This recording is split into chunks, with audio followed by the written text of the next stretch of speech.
Ayan, hello, good evening. Ayan, kaka-out ko lang sa trabaho. Galing Be My Clothing Shop. Papunta ngayon ako sa Galvez Hot Pandesal and Kainan. Ayan, doon po yun sa may Navotas City. Kaya ayan, biyahe na tayo. Let's go! Ayan, nagpagas muna tayo dito sa may Petron, sa may Katmon at Newgan boundary.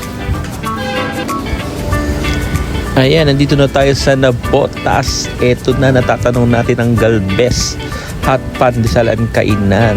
Ayan, nagpabili pala si Boss Wilson aka Big Bro. Ayan, nandito na tayo. Ayan, pasok tayo sa loob. Ayan pala ang kanilang menu. Ayan, ang Galvez Hot Pandesal. Ayan po, mga pagkain nila. Meron silang mga sinangag. Ayan, mga ulam, saka maling. Lugaw, meron din yan, marami. Ayan, nakabili na ako. Ito na, naka-take out na. Pauwi na tayo. Punta na tayo ng Dampalit, Malabon. Ayan, nandito na pala ako sa Dampalit, Malabon, sa may Tulay.